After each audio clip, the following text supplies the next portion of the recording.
physical pharmacy. What is physical pharmacy? Makikita naman na natin dun sa word niya is physical. Bale, dito nakasaad yung physics and chemistry, i-apply natin sa pharmacy. So, dito madidevelop yung mga dosage forms. Dito rin madidevelop yung mga, kung paano natin maiintindihan yung mga dosage form, mga equations, mga laws, mga ganyan. So, sa forces of attraction, atoms, alam naman natin na yun yung basic unit of matter. Then, yung subatomic particles niya, nakikita na dito is intramolecular forces or yung forces na within a molecule. So, under ng intramolecular forces, meron tayong dalawang bonding. Yun yung CI, which is yung covalent bonding. Eh, pag sinabi natin covalent bonding, ito yung sharing of electrons. Halimbawa ako, mag-share ka ng electrons. Then, yung ionic bonding, ionic, ito yung affinity between oppositely charged particles. So, ito yung bond kung saan merong two or more molecules. Yung bond between two or more molecules. So, sa intermolecular forces pala yun. Pag sinabing intermolecular forces, two or more molecular bond. So, under intermolecular bond, meron tayong van der Waals forces. So, under van der Waals forces, meron tayong Higson, Debye, and London. Pag sinabi natin Higson, ito yung dipole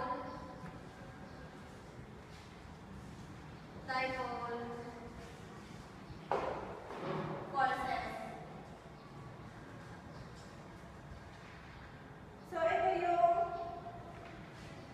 ito yung isa sa mga stronger bond forces. Stronger.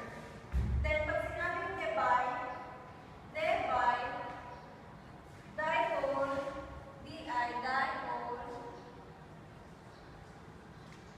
induce. So, pag sinabing London, induce, parang magkabaliktad lang siya. Induce, dipole. So, next, intermolecular forces, yung ion, dipole, interaction. Ito yung sinasabi, itong dalawang to is yung strongest bond. Yung meron yung strongest bond.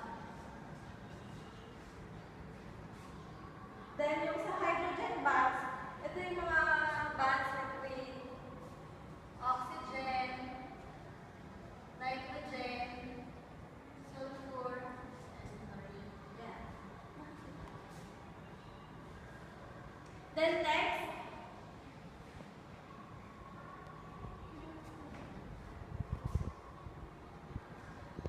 yung physical properties of system. Meron tayong CAC.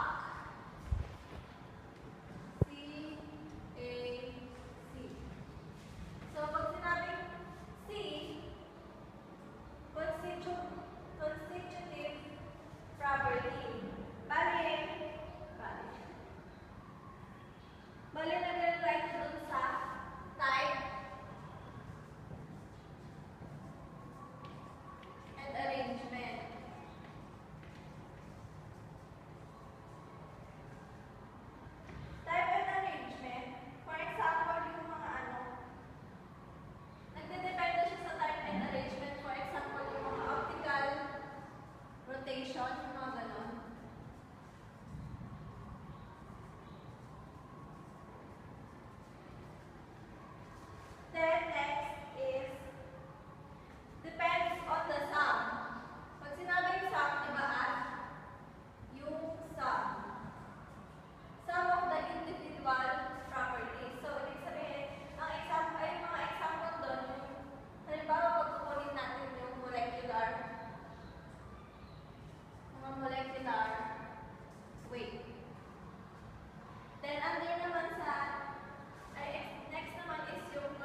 D is equals M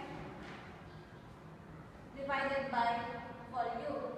For example, meron tayong 30 grams. And meron tayong 20 ml. Yung sagot dito, yun na yung makuha natin yung density. Next.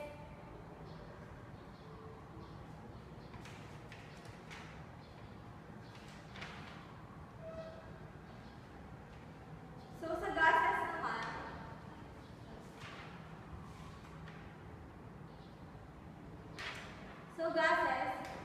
ito yung kinetic energy na that produce rapid motion. So, alam naman natin na hindi natin makikita yung gases, kaya invisible siya.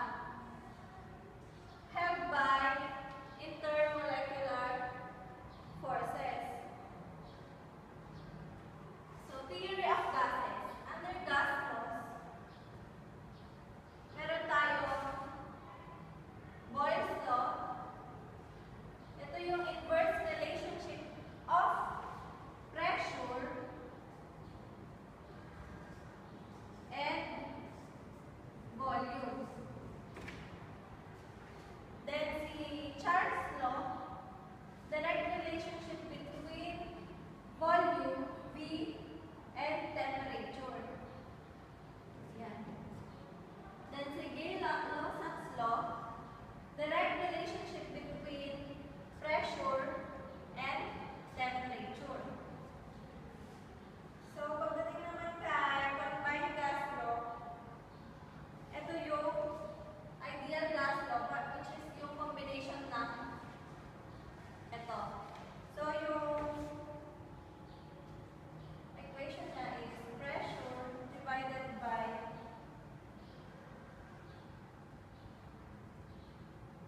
Pag freely, 1 to 10. Pag soluble naman siya, 10 to 30.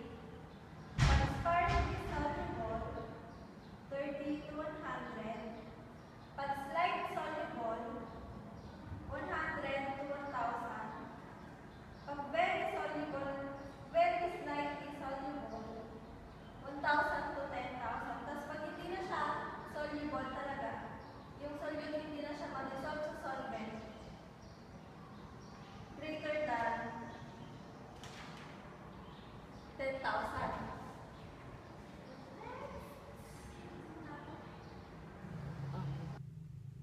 What is colloidal dispersion? Colloidal dispersion, particles of colloidal size are dispersed in a continuous space.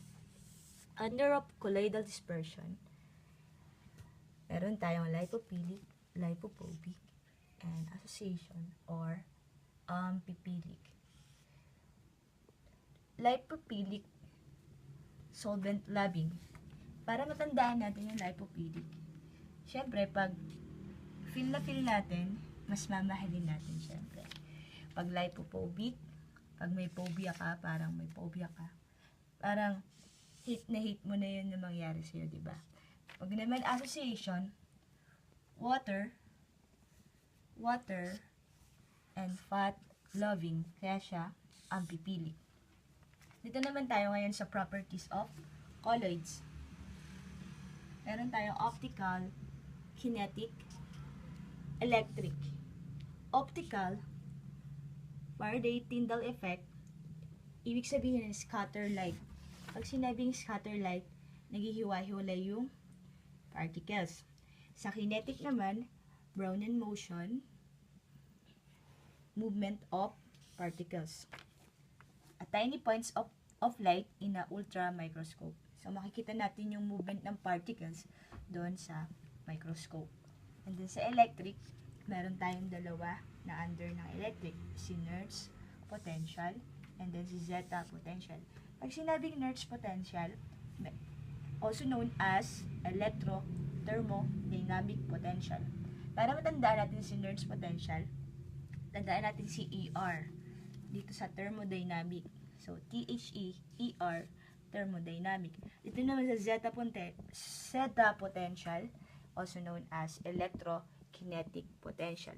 Tandaan natin dito si E saka si T, electrokinetic. Ayan. Dito naman tayo ngayon sa rheology. Rheos, which means to flow. Logos is to study. Under of rheology, meron tayong viscosity. Ibig sabihin ng viscosity, measure of resistance to flow. An example nun, sticky, thick, or consistent flow of particles.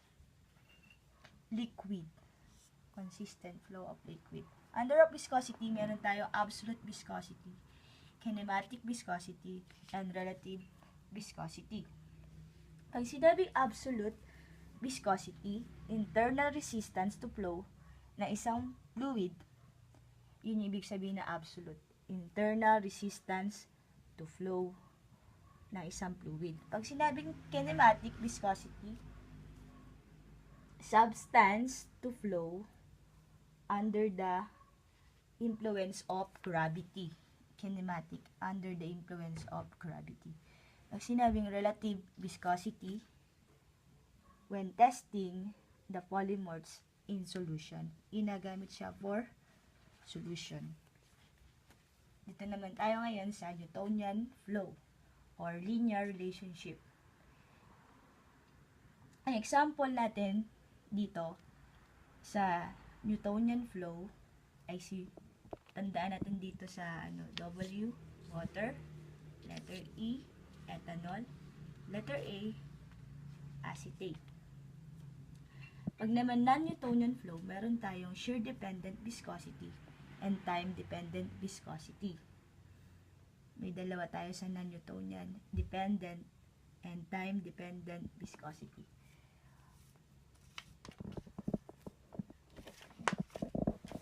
Dito naman tayo ngayon sa solids. Pag sinabing solids, having fixed shapes or strong intermolecular forces. So, pag solid, syempre, lagi natin tatandaan, strong yan pag solid. Under of solids, meron tayong tatlo. The crystalline, amorphous, polymorphs. Ano nga ba yung pagkakaiba ng tatlo na to? Tingnan natin. Crystalline, molecules or atoms are arranged in three-dimensional unit. Pag sinabing crystalline, definite geometric form. Meron siyang definite geometric form pag crystalline. Meron tayong mga example dito. Si cubic, tetragonal, si rhombic, monoclinic, and triclinic. Example ng cubic is sodium chloride. Some example naman ng tetragonal is urea. Sa rhombic, iodoform. Sa monoclinic, sucrose, and triclinic, boric acid. Sa cubic, sodium chloride. Meron tayong letter C, pwede natin tandaan yan. Sa tetragonal, urea. Sa rhombic, iodoform, yung OR. And then sa monoclinic, sucrose, triclinic, yung IC, boric acid. Dito naman tayo ngayon sa amorphous. Also known as gases, supercooled liquids. No definite or sharp melting points. Si crystalline, definite. Pero si amorphous, no definite shape. Parang ganyan. And then, dito na tayo sa polymorphs. Last natin is si polymorphs. Solids that have more than one crystalline. Kasi, lagi natin tatandaan dito si poly. Kasi pag sinabing poly, more than one crystalline. Under the polymorphs, meron tayong enantiotropic, monotropic, isotropic, and anisotropic. Ano nga ba ang pagkakaiba ng apat na to? Pag sinabing enantiotropic, reversible polymorphs. Pag sinabing monotropic, irreversible polymorphs. Pag isotropic, identical, letter I, identical polymorphs. And anisotropic, sabihin different values measured in different direction. Now, let's move on to the topic micromeritics. Ano ba ang micromeritics? It's the study of small particles. From the word micro. Micro, di ba ibig sabihin nun? Small. Tapos, yung meritics, sila yung specialization of particles. So, pag inagsama yung word na micromeritic, study of small particles. Tapos, move on na tayo doon. Mag-ano na tayo sa types of particles. Pag types of particles, lagi natin tatandaan yung fundamental. Tapos, derived.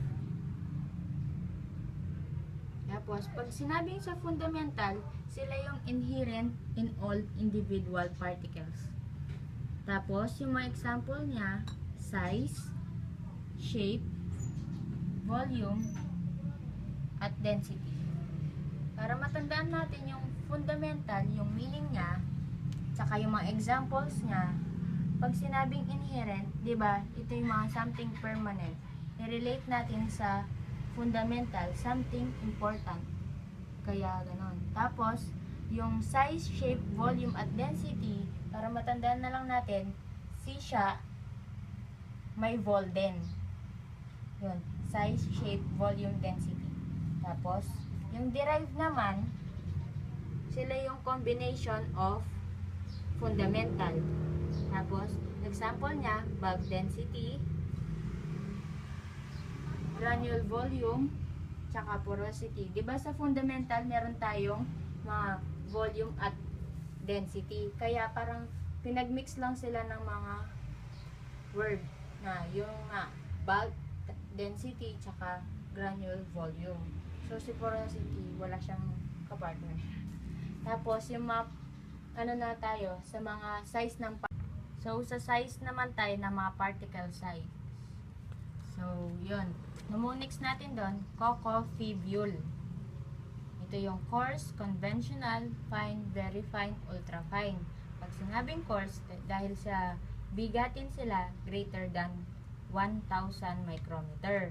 Pag sinabi naman conventional, dahil sa limited, umaabot siya ng 50 to 1,000 micrometer.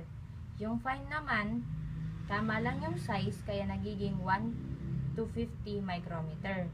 Tapos yung very fine, dahil sa fine lang siya, tama lang, kaya, ang tawag dito? 0.1 to 1 micrometer. Tapos, ultra fine, sa labis na pagka-fine niya, naging less than 0.1 micrometer na lang siya. So, dun na tayo sa 4 methods ng particle size determination. Yung una doon, yung optical microscopy. Yung optical microscopy, from the word itself, optical, di ba? Ito yung using of microscope. Minimeasure niya yung individual particles. So, yung pinaka-advantages niya, yung mga advantages niya,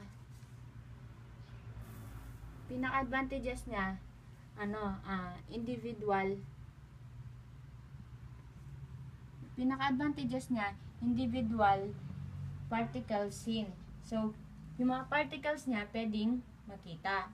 Tapos, yung disadvantages naman niya, very tedious, tsaka 2D image lang siya. So, ganon. Tapos, yung naman niya, mga measurement niya, nandun sina ferret diameter. Pag sinabing ferret diameter, ito yung mga two tangents na naghihiwalay by means of longest distance. Pag sinabing ferret, di ba sa ferret, sinabi ko na dalawang tangents na separated. Tapos, separated. Iugnay na lang natin sa relationship. Kung may dalawang magkarelasyon. Siyempre, darating sila sa point na merong longest distance relationship. So, sa ferret diameter, tandaan natin, two tangents na nagkahiwalay by means of longest distance. Next, kay Martin diameter naman tayo. Pag sinabing kay Martin diameter, distance will bisect the particle halves. So, i-relate din rin natin sa love. So, diba si ferret diameter, dahil sa distance, nasusubo yung relationship nila. Tapos, ganun yung yung Martin diameter. Nasusubo yung relationship nila by their halves. Tapos, next one, yung projected area of the circle.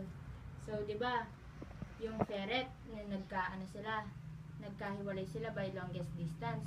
Tapos, yung Martin, yun na-test yung yung relationship nila.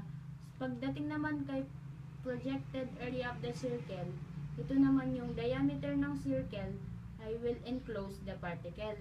So, yung kanina, sinabi ko, na nagkahiwalay sila dahil sa longest distance. Tapos yung pangalawa, yung Martin, na nasubo yung relationship. Dito naman sa projected area of the circle, kumbaga, nalagpasan nila yung pagsubok na yun, kaya nagkaroon sila ng enclose. Kaya yon. So, tandaan na lagi natin yung tatlong measurement, yung ferret diameter, na nagkahiwalay, tapos Martin, nasubok, tapos yung projected, nagka-enclose, kaya nagkabalikan. Next, porosity. So, tapos na tayo sa 4 methods ng determination of particles. Sa porosity na tayo. Kung naalala nyo, yung porosity or voids, yung symbol niya, parang siyang cursive na letter E. Tapos, yung porosity is defined as the ratio of the void volume to the bulk volume of the packaging. Meaning, kung naalala nyo yung nag-manuf tayo nun, diba nag-manuf tayo, ginamit natin yung bulk density testing. So, parang in-observe natin doon na naglalagay tayo ng powder, pero akala natin Marami na, pero konti lang pala.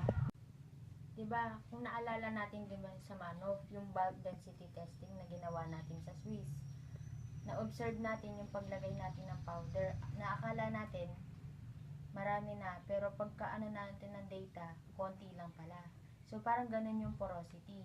Diba, defined as the ratio of void volume to the bulk volume of the packaging. So, parang navo-void yung volume ng bulk volume. Tapos, yung pinaka-formula doon, yung symbol niya nga, yung cursive na letter E, yung BB minus BP over BP. Or, pwede natin sabihin na 1 minus BP over BP. So, yung VB, yun yung bulk volume. Yung BP, yun yung true volume, di ba? VB, tandaan natin, di ba? Parang pinagbaligtad lang yung symbol niya. Bulk volume. Tapos yung BP, true volume. Tapos may sample problem tayo ng porosity.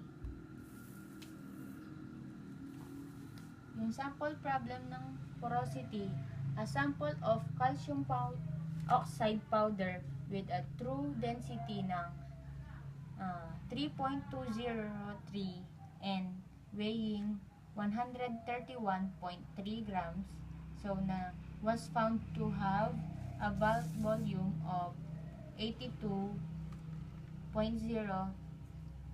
cm over 3 ay cm3.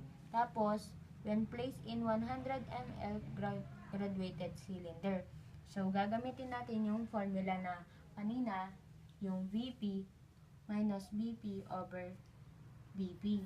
So, gagawin natin yung volume ng particles ng calcium oxide, di ba? 131.3. Tapos, i-divide natin siya sa true density niya na 3.203. Tapos, pag di-divide natin yung dalawa, makakakuha tayo ng 41 cubic centimeter. So, yon. So, i-cancel out natin yung mga units na parehas sila. Di ba parehas sila ng grams? So, matitira lang doon yung cubic centimeter. Kaya yun yung magiging pinaka-unit ng volume ng particle. Tapos, next one, yung yung, di ba yung given din another doon, yung may bulk volume daw siya ng 82 grams. So, ima-minus natin siya dun sa nakuha natin ng volume ng particle. So, 82 minus 41 over 82, makukuha tayo ng 0.50. Tapos, ita-times natin sa 100, magiging 50%. Next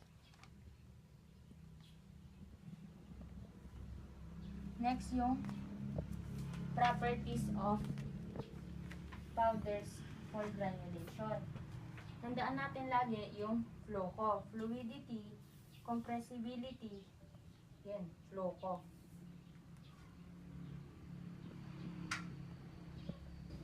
Sa methods na tayo for testing powder flow. Tandaan natin, may mnemonics tayo dito. Si uncle ko, may cars at house. Yan yung angle of repose, cars compressibility index, saka yung Hausner ratio. Tandaan natin yung mnemonics, si uncle ko may cars at house. So, yung si uncle. So, parang na-relate ko lang yung angle. Angle of repose is the angle assumed by a cone-like pile of powder relative to the horizontal base. So, yung dito, pinaka-keyword natin sa angle of repose, meron siyang cone-like pile of powder. Tapos, sa naman tayo? Sa cars compressibility index, diba? Si uncle ko may cars. So, cars compressibility index. Yung pinaka-formula doon, VO minus VF over VI, tapos times 100. Next, sa naman tayo? Sa Hausner ratio. Si uncle ko may cars at house. kaya Hausner ratio. So, dito, nagkakaroon ng free flow of characterizing. Yung free flow kasi, ito yung dustability na nagsisignify para sa opposite and stickiness. So, yung pinaka-formula, VO divide VF or DI divide DO. Next, punta na tayo sa phase equilibria. Yung phase equilibria, dito nakapasok yung phase diagram. Dito na lumilitaw yung mga diagrams. Yung phase diagram, nire-represent niya yung nire-represent niya yung states of matter na di ba alam na naman natin yung mga states of matter, ito yung mga solid, liquid, gas. Tapos, that exists as temperature and pressure are. Tapos, characteristic related rin siya sa mga interparticulate friction. Yung pinaka-ginagamit na method dito, yun yung fixed funnel method. Tapos, ginagamit na method. Yun doon, yung fixed funnel method. Yung sa may phase diagram. So, pinaka-example ng phase diagram ng water, ito, yung chart na yan. Makikita natin, si solid, si gas, si liquid. So, di ba pag solid tsaka gas, sublimation. Yan yung pinaka-chart ng phase diagram of water. Yun lang po.